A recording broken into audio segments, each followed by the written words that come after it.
नमस्कार दोस्तों, मैं अंकुर उपाध्याय स्वागत करता हूं आप सभी का आपके अपने YouTube channel share market analysis में।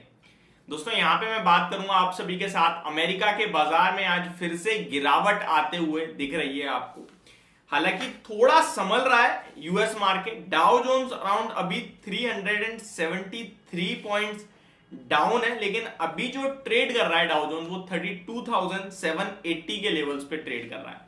आज का लो जो है 32,643 का, यानी कि लोअर लेवल से अराउंड 130 पॉइंट्स के समथिंग की आपको रिकवरी देखने को मिल रही है लोअर एंड से यूएस मार्केट में। इनफैक्ट अगर आप देखें ट्रेडिंग के हिसाब से तो आज के सेशन में जो हाई है वो भी ऑलमोस्ट 32,850 के समथिंग है। तो आप कह सकते हैं डेज हाई के आसपास ट्रेड कर रहा है यूएस मार्केट में इस समय डाउ जोन्स। ओपनिंग जो है 32,999 पे दिख रही है, बट वो आपको विजिबल नहीं हुआ होगा मार्केट आवर्स में जब से बाजार खुले यूएस मार्केट के। ठीक है, हम वहीं बात करें अगर पूरी ग्लोबल मार्केट्स की, तो उसके बारे में अपडेट देता हूं। उसके बारे में आपको ये पूरी सिचुएशन समझाऊंगा कि ये हो क्यों रहा है और कब तक हो सकता है, एंड आप खुद प्रिडिक्ट कर पाओगे। ट्रस्ट मी, बस अगले 3 मिनट में आपको समझा दूंगा। एक बार अपडेट दे दूं ग्लोबल मार्केट की। एशिया स्पेसिफिक निकाई में तेजी है, बाकी शंघाई हैंगसेंग आपको गिरते हुए दिखे हैं। कॉस्पी डाउन दिखा है एंड निफ्टी का हाल आपको पता ही है क्या हुआ है क्या नहीं हुआ है। यूरोप के मार्केट्स में गिरावट है, फिटसी डेक्स कैक सब गिरते हुए दिखे हैं आपको, रसिया भी। वहीं यूएस मार्केट की बात करें तो डाउ जोन्स तो तब भी आपके लिए 1% समथिंग डाउन है, लेकिन नेस्डेक इंडेक्स में 2% की गिरावट है। थोड़ा सा आईटी स्टॉक्स को रडार पे रखना है, ये नेगेटिव दिख रहा है। रसल 2000 7% डाउन है। एसएमपी 500 में लगभग 1.37 यानी ऑलमोस्ट 1.5% के समथिंग की गिरावट देखने को मिल रही है। यानी कि आप कह सकते हैं कि ब्रॉडर बेस गिरावट है आज के सेशन में अमेरिका के बाजार में। इरेक्शन कंपनी की तरफ से भी एक अपडेट आती हुई दिखी कि वो कहीं ना कहीं लगभग 7,000 एम्प्लॉयज को निकाल सकते हैं, यानी कि ले ऑफ की बात चल रही है वहां भी। तो ये एक अपडेट थी जो मैंने आप सभी के साथ शेयर करा। अब आते हैं डायरेक्ट ये गिरावट क्यों चल रही है, कब तक चल सकती है, ये सिचुएशन क्या है, इसके बारे में बात करता हूं। ये गिरावट है जो इंटरेस्ट रेट है उसके बढ़ने का डर बाजार को सता रहा है कि अब इंटरेस्ट रेट ज्यादा हाइक हो रहे हैं, और इंटरेस्ट रेट हाइक होने के बावजूद इन्फ्लेशन काबू में नहीं आ रहा है। चिंता का विषय बना हुआ है महंगाई अभी भी, और अब इससे ज्यादा जो रेट हाइक होंगे क्या वो ग्रोथ को इंपैक्ट करेगा, ये सबसे बड़ा एक पॉइंट बन के सामने आ रहा है। जो कि यूएस में फेड चेयरमैन जेरोम पोवेल साहब हो या फिर भारत में आरबीआई गवर्नर शक्तिकांता दास जी हो, सबके लिए चिंता का विषय है। हालांकि इस बार आरबीआई की एमपीसी की मीटिंग में 6 मेंबर्स में से 2 मेंबर रेट हाइक को लेकर विरोध भी करते हुए दिखे हैं। यह सबसे इंपॉर्टेंट है। पिछले 10 महीने से कहीं ना कहीं कंटिन्यू रेट हाइक देख रहे हैं। अब ये रेट हाइक होता क्या है, मैं यहाँ पे आपको पूरी एक डिटेल बता दूं, किसी को मतलब ही नहीं समझ में तो क्या फायदा। देखिए, रेट हाइक होता है ब्याज दरें। आप लोग जब बैंक में पैसा डिपॉजिट करते हो तो उसके इंटरेस्ट रेट्स होते हैं, तो वो ब्याज दरें, ठीक है। अब जितनी ज्यादा बैंक अपने डिपॉजिटर्स को इंटरेस्ट रेट पे करेगी, इंटरेस्ट पे करेगी यानी कि ब्याज देगी, उतना ही ज्यादा वो लोन वाले लोगों से कमाने की कोशिश करेगी।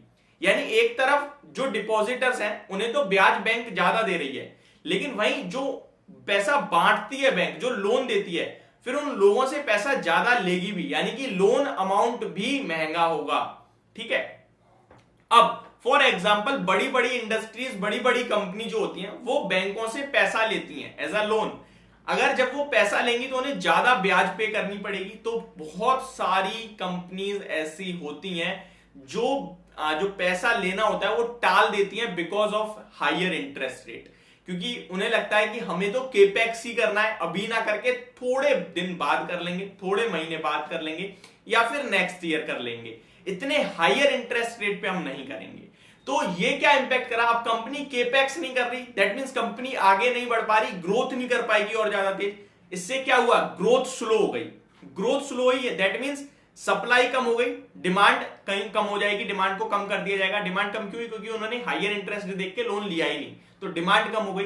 तो ये डिमांड कम होके जो होता है ग्रोथ स्लो होती है, और इसी के चक्कर में इन्फ्लेशन नीचे आता है। जब इन्फ्लेशन नीचे आ जाएगा फिर कहीं ना कहीं ब्याज दरें दोबारा से रेट कट होते हैं, और रेट कट बाजार को पसंद आते हैं, क्योंकि ब्याज दरें कम होंगी, लोन ज्यादा उठाएंगी पब्लिक, बैंक बड़ी बड़ी कंपनी सोचेंगी यार ये तो बहुत सस्ते में लोन मिल रहा है, लेना चाहिए, केपेक्स कर लो, लोग घर खरीदेंगे ज्यादा से ज्यादा, होम लोन सस्ते हो जाएंगे, सारे कार लोन सस्ती होंगी तो लोग जल्दी जल्दी खरीदने की कोशिश करेंगे, तो ये क्या करेगी, ग्रोथ को बूस्ट करती है।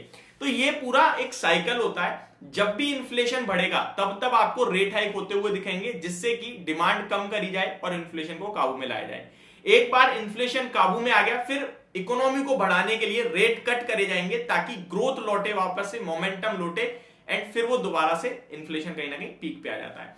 अभी जो चल रहा है यही सिचुएशन है।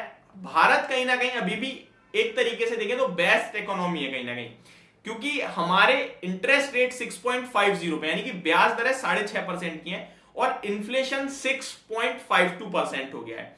बट आरबीआई का ऐसा मानना है, जो इस समय एमपीसी की मीटिंग हुई वहां पे उन्होंने कहा कि जो कोर इन्फ्लेशन है, यानी कि जो मोटे मोटे जो इन्फ्लेशन, जो महंगाई है वो कम नहीं हो रही है। ये जो रिसेंटली आपने गिरावट देखी थी इन्फ्लेशन में, वो केवल और केवल वेजिटेबल्स यानी सब्जियों के दाम कम हुए थे, जिसकी वजह से आपको दिखी। अदरवाइज दाल है और आपके लिए कोई भी ग्रोसरी आइटम सस्ता नहीं हुआ। तो वो कोर इन्फ्लेशन अभी भी महंगा है, उसको काबू में लाना एक चिंता का विषय है, इसलिए हमें और रेट हाइक लेने पड़ेंगे।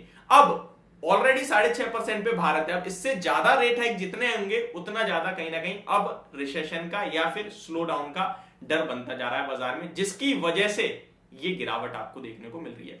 बट एक चीज मैं आपसे जरूर बोलना चाहूंगा, हम ऑलमोस्ट पीक पे बैठे हैं रेट हाइक को लेकर, यानी कि मिनिमम 1 और मैक्सिमम 2, इससे ज्यादा रेट हाइक नहीं होंगे भारत में। यूएस की बात भी करें तो वहां भी 2-3 रेट हाइक हो सकते हैं, इससे ज्यादा नहीं होंगे, उन्हें भी रेट हाइक रोकने पड़ेंगे, otherwise US and Europe definitely recession में चले जाएंगे, इतना मैं कह सकता हूं, क्योंकि वहां ऑलरेडी काफी सारी बड़ी बड़ी कंपनीज कह चुकी हैं हम अपने एम्प्लॉइज को बाहर का रास्ता दिखा रहे हैं, चाहे वो अमेजोन हो, चाहे वो आज इरेक्शन ने भी अपनी अनाउंसमेंट कर दी, रिसेंटली फेसबुक ने कहा था मेटा कहीं ना कहीं लूज कर रहा है, रिसेंटली क्रेडिट स्विस बड़ी बैंक ने भी ये कहा था, तो वो तो कंटिन्यू ले ऑफ कर ही रहे हैं। तो ये इससे ज्यादा रेट हाइक एक रिसेशन का डर बना हुआ है। अब जैसे ही इन्फ्लेशन का डाटा कम होता हुआ दिखेगा आपको, ये दोबारा से रेट कट होने लगेंगे, एंड ऐसा माना जा रहा है कि FY24 इस ईयर के लास्ट तक, यानी कि FY24 के आप कह सकते हैं Q2 के या फिर Q3 के एंड तक एक आध रेट कट आपको देखने को मिल सकता है। तो ये थी मेरी वीडियो, होप आपको ये जानकारी समझ और पसंद दोनों आई होगी। Thank you so much for watching this video, have a great day guys.